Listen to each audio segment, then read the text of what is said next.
Hey guys, thanks for joining me today. The riff that I want to cover today comes from the almighty Iron Maiden. Iron Maiden is one of the most important and significant heavy metal acts in history. And despite basically a lack of airplay in the United States all through their career and even through now, they have dominated and continue to be one of the highest grossing tours anytime they ever go on tour. And it's just because the fans are fierce. Iron Maiden kind of was there at the beginning, really, and just had successful album after successful album. The whole kind of persona of the band and what they stand for is very significant in the heavy metal world. One of the things that's always great about going to an Iron Maiden show is just the ages that you see. Grandpas bringing grandsons, great grandsons, tiny kids up to older folks. It's just an incredible sight to see, because like I said, I feel like the music is timeless. I have had a chance to see Iron Maiden 4, maybe 5 times. The very first time being the most significant. In 2003, my older brother had kind of become a pretty rabid fan. Both of us got to it very late, but they were touring through on the Dance of Death tour, and or it might have been just prior to Dance of Death. But they were playing in Phoenix, and so we decided we would take a road trip and go down to Phoenix to see them. So it's a really long drive for a show, but it was a blast. A lot of fun spending that time with my brothers. We got to see Motorhead and Ronnie James Dio opening up for Iron Maiden.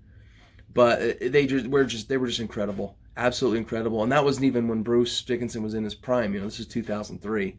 He was a pretty good singer, but not at his best. And then every time I've seen him, he struggles now. The next time was in 2008. I saw them headline Wacken Open Air in Germany, and that was a very significant and important show. So anyway, I have these beautiful memories attached to the band, seeing them, listening to them, like most of the rest of the world does, who actually likes the music. But I didn't find out about Iron Maiden through my older brother. Like I said, he was kind of late to the party. He didn't have any of their records, and for whatever reason, I didn't do much diving into their catalog when I was discovering music, like through the library, like I've talked about before. The way I really got into Iron Maiden was I probably had heard a song or two on the radio. Every once in a while, you would hear Run to the Hills, maybe The Number of the Beast. But back then, probably not Number of the Beast so much. But we were at the Peter Piper Pizza on 54 in Redwood. We went there quite a bit. And while the pizza was being made, I went next door to Kmart. I was probably about 16.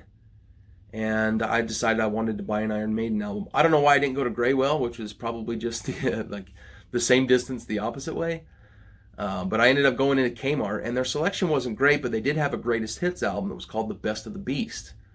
And I recognized 2, maybe 3 songs on there that I had heard, but a whole bunch of stuff I hadn't. And it seemed to kind of catalog all of their stuff, all the way up through some of the more recent albums at the time, which would have been X Factor, Virtual 11 songs were represented on there. And so I bought it, and when we were done eating and we were going home, my little CD player was on random. The first song on that greatest hits is The Number of the Beast. But I already knew that song, so I put the disc in, not knowing it was on random, and the first track that it hits was 2 Minutes to Midnight.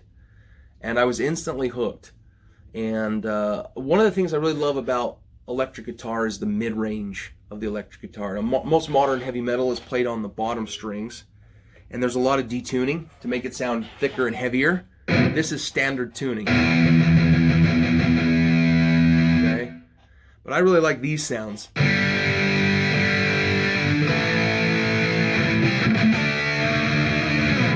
I love the bite of the mid-range.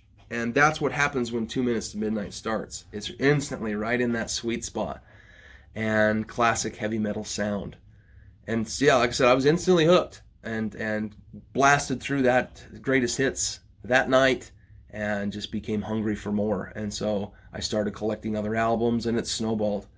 Snowballed from there. So I'm going to play 2 Minutes to Midnight. The intro verse lasts a really long time. So I'm shortening it a little bit. For any purist out there who knows the song, it's going to be a little bit shorter because I don't want to play it forever. But you get a good chance to hear what that's like. So, yeah, I'll have a version of this below. It's a really, really good song. Good introduction to what this band sounds like.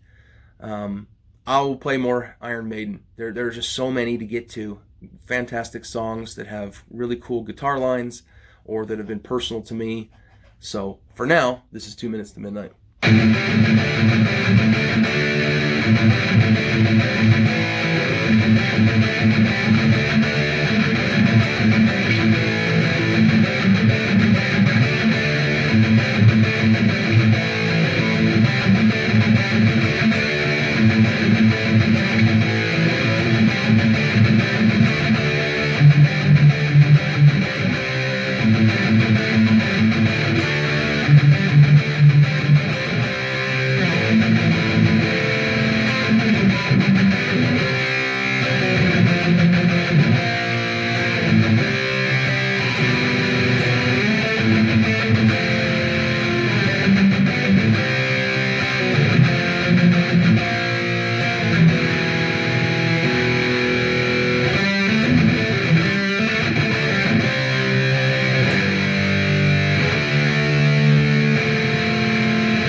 Yeah.